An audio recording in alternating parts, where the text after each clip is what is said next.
Aku masih ingat jelas hari itu. Hari di mana aku bukan lagi istri dari seorang suami, tapi menjadi janda dari pria terbaik yang pernah kumiliki. Namaku Lasmi. Seorang perempuan biasa, dengan masa lalu yang tak luar biasa. Aku tak punya anak, kandung. Hidupku mulai bermakna saat aku menikah dengan Haryo, pria yang mengangkatku dari kesendirian, lalu membawaku masuk ke keluarganya. Waktu itu, Riko baru berumur 14 tahun. Malu-malu, pendiam, dan jarang bicara. Tapi ia manis, terlalu manis untuk anak laki-laki yang baru saja kehilangan ibunya. Aku mencoba menjadi ibu baginya. Tak sempurna, tapi aku berusaha.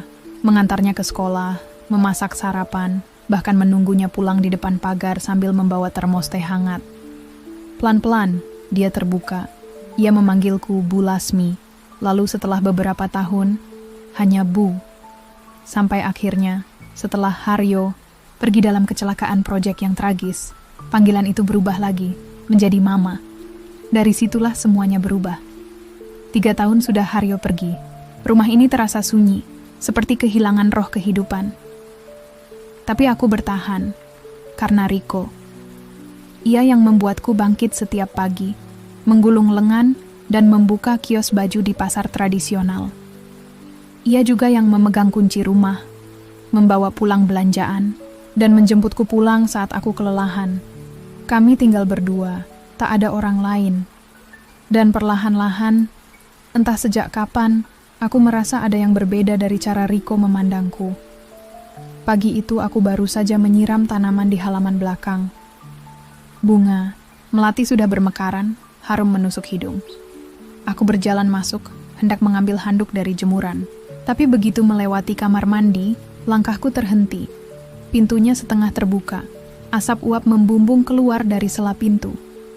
Suara air deras terdengar, dan di dalamnya, berdiri seorang pria muda dengan tubuh tegap, memunggungiku.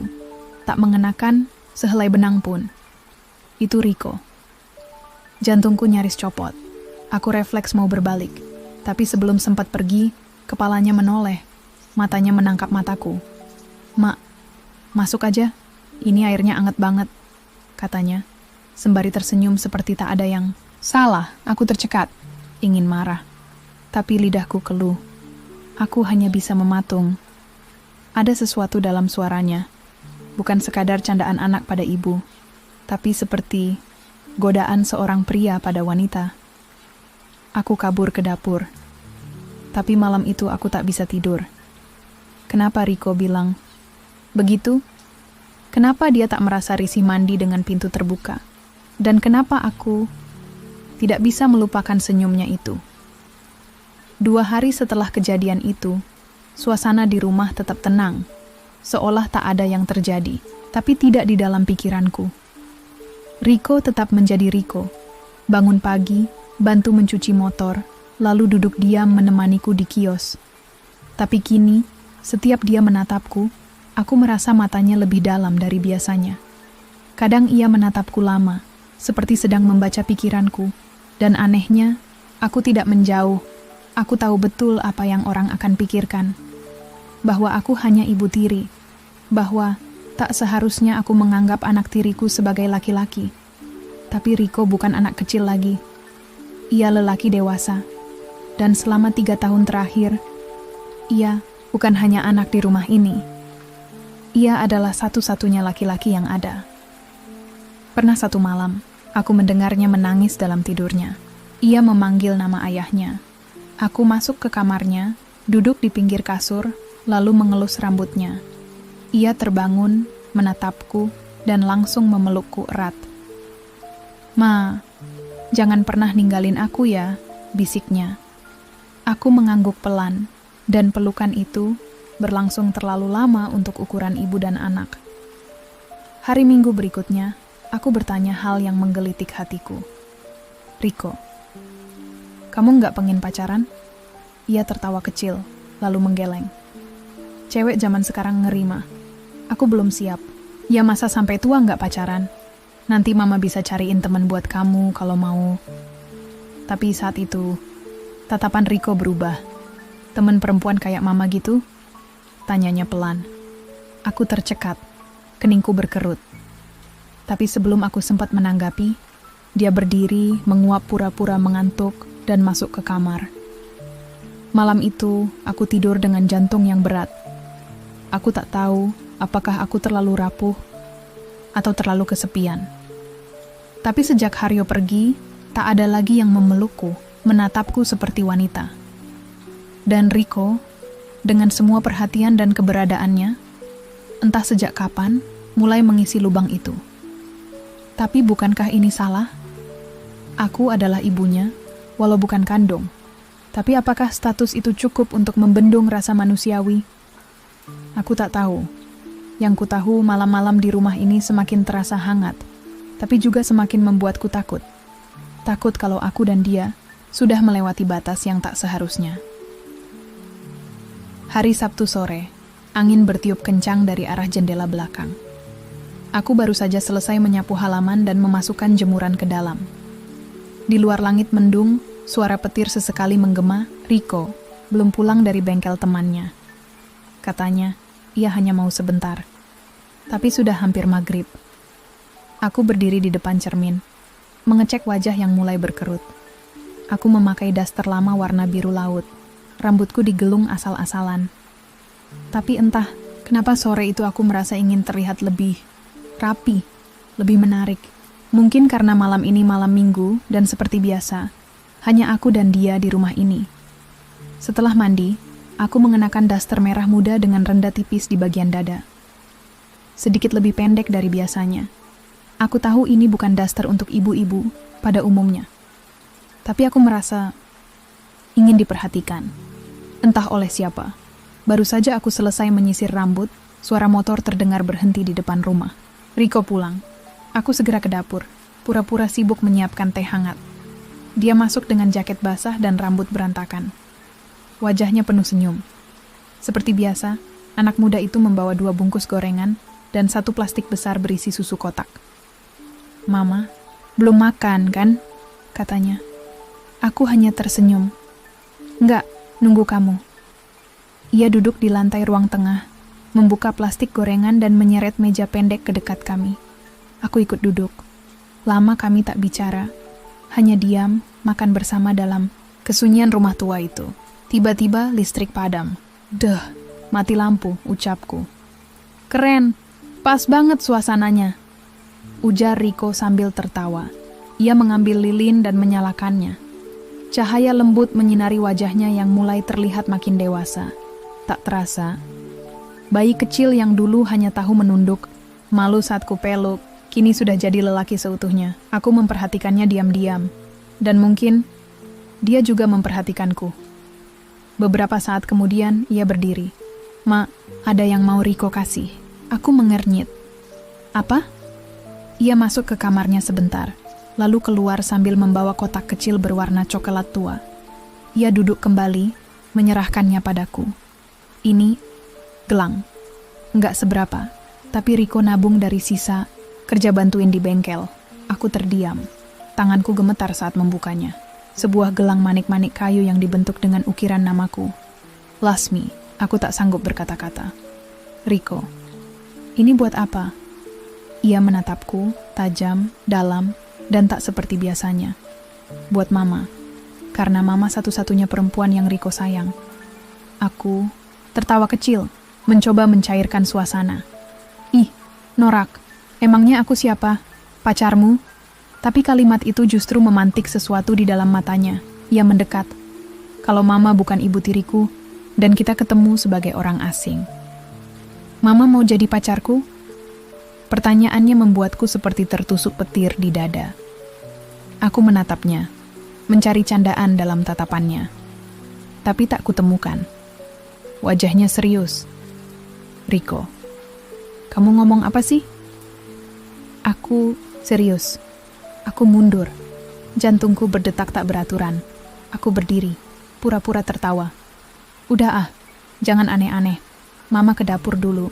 Tapi sebelum aku sempat berjalan, tangannya menarik pergelangan tanganku.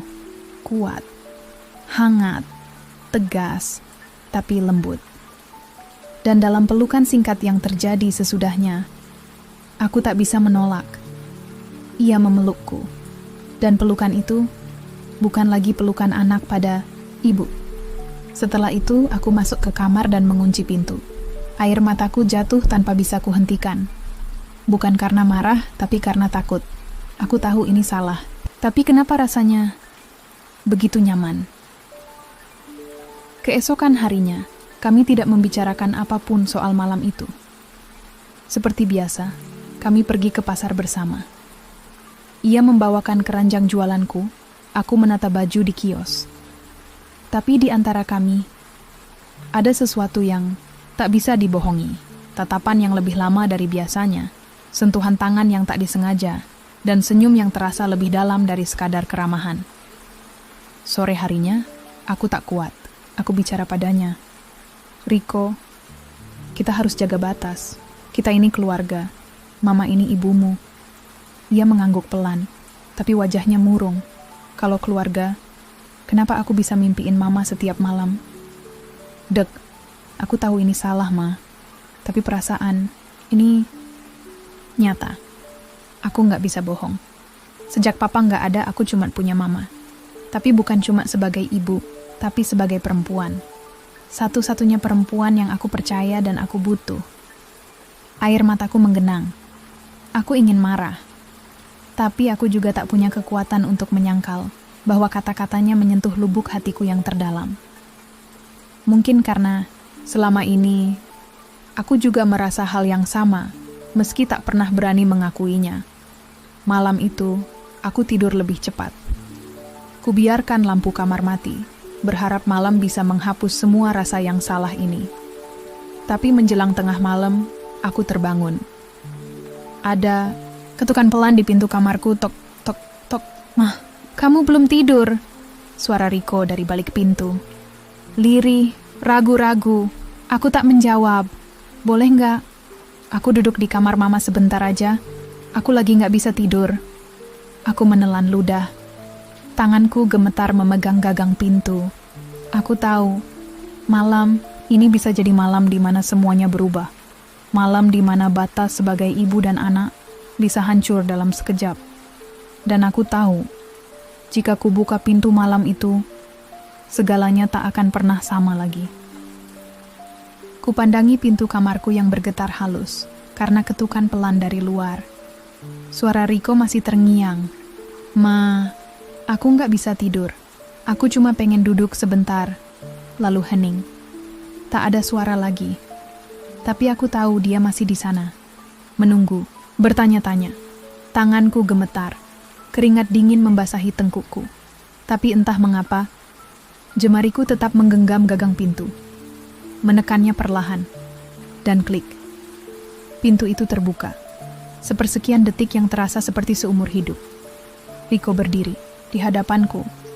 Kaos tipisnya kusut, rambutnya acak-acakan, matanya sembab. Tapi dalam sorot itu, ada ketulusan, ada rasa butuh, dan ada sesuatu yang lebih dari sekadar kasih seorang anak pada ibu tirinya. Aku mundur selangkah, memberi ruang tanpa kata. Ia masuk perlahan. Lalu duduk di ujung ranjang, menunduk. Tak bicara. Dan aku menutup pintu hening. Lama, aku duduk di kursi rias, membelakangi ranjang. Jantungku berdetak begitu keras hingga rasanya bisa kudengar sendiri detaknya. Ma, ucap Rico pelan. Aku hanya bergumam. Kenapa malam ini Mama buka pintunya? Pertanyaan itu menghantamku seperti badai. Kupandang wajahku di cermin. Mata ini, wajah ini, bukan lagi ibu rumah tangga biasa, tapi seorang perempuan yang rapuh, yang sedang berperang melawan nalurinya sendiri. Aku nggak tahu, jawabku jujur. Rico bangkit, mendekat. Berdiri tepat di belakangku, menatap pantulan kami di cermin. Aku bisa merasakan napasnya di belakang telingaku. Karena Mama juga merasa seperti aku menahan napas. Dalam cermin, mata kami bertemu. Jarak kami begitu dekat, tapi hati kami terasa lebih jauh daripada sebelumnya. Tiba-tiba, ia menyentuh pundakku. Lembut. Bukan dengan nafsu, tapi seperti seseorang yang sedang merindukan pelukan. Aku menutup mata. Aku tahu ini salah. Tapi kalau salah ini adalah satu-satunya yang bikin aku merasa hidup, boleh nggak sekali aja kita jujur sama rasa kita? Air mataku mengalir pelan. Riko, kamu nggak ngerti? Mama ini perempuan yang udah hancur berkali-kali. Hancur karena laki-laki, karena kehidupan, karena sepi. Dan sekarang, kamu bikin mama takut. Takut merasa hidup lagi. Ia jongkok di hadapanku, menggenggam tanganku. Aku janji, aku nggak akan maksa. Tapi malam ini izinkan aku nemenin mama tidur. Cuma tidur, nggak lebih. Kami pun berbaring di ranjang yang sudah lama dingin. Ia memelukku dari belakang, pelan, tanpa kata. Seperti anak kecil yang butuh dekapan ibunya. Tapi malam itu, tak ada lagi batas antara kasih ibu dan cinta seorang perempuan. Jantungku berdetak semakin tak karuan, apalagi saat kurasakan tangannya menggenggam jemariku dalam tidur yang setengah sadar. Nafas kami berpadu dalam hening yang menegangkan, hingga akhirnya aku membalik badan dan menatap wajahnya. Dan malam itu, kami saling menemukan dalam gelap. Esok paginya, matahari menembus jendela, tapi hati kami seperti masih terjebak dalam malam itu. Riko sudah bangun lebih dulu. Ia duduk di ujung ranjang, memandangi jari-jarinya sendiri. Aku duduk pelan, tak sanggup bicara. Kita udah melewati batas, Ma. Aku hanya bisa mengangguk. Suaraku tercekat. Riko nyesel? Ia menatapku. Dalam. Enggak. Tapi Riko takut. Karena sekarang, Mama yang jadi dunia Riko. Dan dunia itu bisa hancur kapan saja. Aku menelan ludah. Tak ada jawaban yang bisa kuucap, karena aku pun takut. Bukan hanya pada orang-orang, tapi pada diriku sendiri yang ternyata bisa jatuh cinta pada anak tiri yang kubesarkan sendiri. Hari-hari berikutnya berjalan dengan canggung. Kami tetap menjalani hidup seperti biasa. Berjualan, masak bersama, tertawa seolah semuanya baik-baik saja. Tapi setiap malam minggu, kami seperti kembali hanyut dalam ruang yang kami ciptakan sendiri. Di dalam rumah ini, kami bukan lagi ibu dan anak, tapi dua orang yang kehilangan arah dan saling menjadi pelampung satu sama lain. Aku tahu, ini tak akan bertahan lama. Dunia luar suatu saat akan mengetahuinya. Dan saat itu, tiba. Hanya kehancuran yang akan menunggu kami di ujung jalan. Sampai akhirnya, suatu malam minggu, saat aku sedang menunggu Riko pulang seperti biasa, suara pintu depan terbuka, tapi yang masuk bukan Riko, melainkan ibu kandung Riko. Aku berdiri terpaku di ambang ruang tamu. Jantungku berhenti berdetak sesaat. Perempuan itu tinggi, ramping, berambut lurus sebahu, dan memakai kemeja putih elegan yang kontras dengan sandal kulit tipisnya. Di matanya ada sinar tajam seperti orang yang datang bukan hanya membawa tanya, tapi juga dendam. Halo Mbak, saya Yanti, ibu kandungnya Riko. Ibu kandung Riko. Kalimat itu mengguncang seluruh duniaku. Tangan gemetar, bibirku bergetar hebat. Tapi aku berusaha tetap tenang, meski wajahku pasti sudah pucat pasi. Silakan masuk Bu, ucapku kaku. Ia melangkah masuk, matanya mengamati rumahku seperti menilai harga dan sejarah setiap dinding. Sejenak, aku merasa seperti orang asing di rumahku sendiri. Kami duduk di ruang tamu. Aku di sofa, dia di kursi kayu dekat jendela. Canggung dan penuh ketegangan. Saya baru balik dari luar kota. Tahu-tahu anak saya pindah ke sini.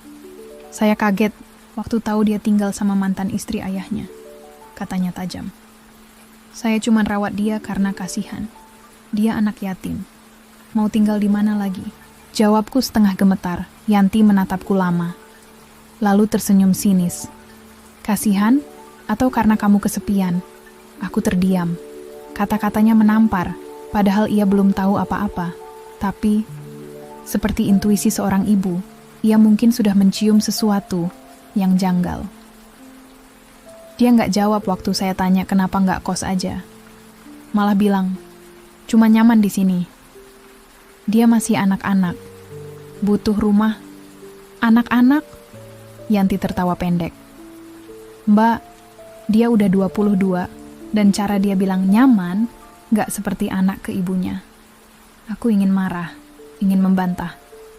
Tapi aku terlalu takut suaraku bergetar. Karena jauh di dalam hatiku, aku tahu Yanti benar. Apa yang kamu lakuin ke anakku, hah? Pertanyaannya menusuk lebih tajam dari belati. Aku mencoba berdiri, tapi lututku lemas. Saya nggak pernah tidur sama dia. Bentaknya. Aku tercekat, lidahku keluh, mataku mulai panas. Tapi bukan karena marah, karena malu. Dosa itu nggak selalu butuh ranjang, Mbak. Katanya dingin. Tapi, kamu udah ngambil hati anakku. Kamu udah ngerusak batas. Kamu pikir karena kamu sendiri, kamu boleh hangat-hangatin anak orang? Aku menunduk. Air mata mulai tumpah. Tak ada gunanya menyangkal lagi. Yanti tahu. Entah dari kata atau dari getaran hati seorang ibu. Besok, Riko ikut saya. Dia harus jauh dari kamu. Jangan, Bu. Aku menangis. Menahan. Tapi dia berdiri. Kamu butuh pengampunan. Tapi bukan dari aku. Bukan dari Riko. Tapi dari dirimu sendiri. Kamu udah hidup terlalu lama dalam kesepian. Sampai nggak tahu lagi mana kasih, mana cinta, mana nafsu. Saya sayang dia. Kamu sayang dia sebagai siapa? Pertanyaan itu membunuhku pelan-pelan. Yanti pergi, meninggalkan rumahku seperti badai yang menumbangkan semua. Dan saat Riko pulang malam itu, ia menemukan aku menangis di tangga. Dengan surat di tanganku. Surat dari Yanti. Dia minta Riko pulang bersamanya. Riko duduk di lantai, menatapku yang menangis tak bersuara. Malam minggu ini terasa seperti kuburan. Jadi, ibu datang ya? Tanyanya lirih. Aku mengangguk pelan. Dia tahu tentang kita. Aku nggak bisa bohong di depannya. Ia menunduk, lalu menatapku lagi. Kamu nyesel, aku diam. Kalau kamu nyesel, aku akan pergi. Tapi kalau kamu cuma takut, aku akan tetap di sini. Aku tak mampu menjawab. Yang kuinginkan saat itu hanyalah tidur. Dan saat bangun, semua ini hanyalah mimpi buruk. Esoknya, Riko pergi. Dengan satu tas ransel dan wajah hampa. Tak ada pelukan. Tak ada salam. Hanya tatapan dalam yang tak akan pernah bisa aku lupakan. Dan aku kembali ke malam-malam kosong. Ke rumah yang kini lebih sunyi dari sebelumnya. 1 minggu, 2 minggu. 3 minggu, tak ada kabar dari Riko. Tak ada suara motor di malam minggu. Tak ada kopi hangat di pagi hari. Hanya bayangannya dan dosa yang terus menghantui. Hingga suatu hari, aku menemukan surat di bawah pintu. Tanpa nama, tanpa cap pos. Tulisan tangan Riko. Ma, aku pergi bukan karena aku ingin, tapi karena aku harus. Mereka bilang cinta kita salah. Tapi kalau salah ini bisa menyelamatkan Mama dari luka yang lebih besar, aku rela jadi luka itu. Aku nggak akan ganggu Mama lagi, tapi aku akan selalu ada. Di malam-malam yang sepi, di kopi yang Mama racik, di ruang yang pernah kita isi berdua. Aku mencintaimu dengan cara yang mungkin Tuhan pun tak tahu harus menghukumnya seperti apa. Kadang cinta tak bersuara, tapi ia tetap berteriak di dalam dada. Dan ketika cinta itu harus pergi, yang tertinggal hanyalah sepi. Yang tak bisa disalahkan siapapun, selain rasa itu sendiri. Aku duduk sendiri di ruang tamu yang dingin. Surat Riko masih kusimpan rapi di saku baju. Sejak ia pergi, rumah ini sepi seperti kuburan. Tapi hatiku bergemuruh tak henti. Ada penyesalan, ada harapan. Tapi yang paling kuat adalah rasa takut kehilangan. Hari-hari berlalu tanpa kabar, tanpa suara. Aku mencoba sibukkan diri di toko baju, berusaha meredam luka. Tapi tiap malam minggu, hanya bayangannya yang menemani. Suatu sore, teleponku berdering. Nomor tak dikenal. Aku ragu, lalu mengangkat. Suara Riko, lirih di ujung sana. "Ma, aku pulang." Hati ini seperti meledak. Tapi aku juga takut. Apakah aku siap menerima dia kembali? Setelah semua yang terjadi, setelah kata-kata Yanti yang menusuk, malam itu, kami duduk berdua di teras rumah. Dia berkata dengan suara parau, "Mah, aku tahu ini salah, tapi aku nggak bisa berhenti mencintai Mama. Aku tahu kita harus jauh, tapi aku ingin Mama tahu, aku akan selalu di sini." Aku menatap matanya. Ada kerinduan dan luka yang sama-sama dalam. Aku ingin menangis, demandam memeluknya. Tapi aku sadar ini bukan cinta yang seharusnya. Akhirnya aku berkata, "Riko, cinta kita, cinta yang tumbuh dari kehilangan dan kesepian ini harus kita akhiri. Bukan karena aku nggak sayang, tapi karena aku sayang kamu sebagai anakku. Kita harus belajar melepaskan, agar kita bisa sembuh dan menemukan kebahagiaan yang benar." Dia menangis, tapi ia mengangguk pelan. Kami berjanji akan menjaga jarak. Aku akan bantu dia bangkit, menemukan cinta dan kepercayaan diri yang baru. Dan aku harus belajar mencintai diri sendiri, bukan dengan cara yang salah. Hari-hari setelah itu berat, tapi aku mulai merasakan damai. Perlahan, rumah ini kembali hidup. Aku kembali menjalani hari dengan senyum, meski luka itu tak pernah benar-benar hilang. Cinta bisa datang dalam banyak bentuk. Tapi ketika cinta itu mulai mengaburkan batas antara benar dan salah, saat itulah kita harus berhenti sejenak, mengingat siapa diri kita sebenarnya.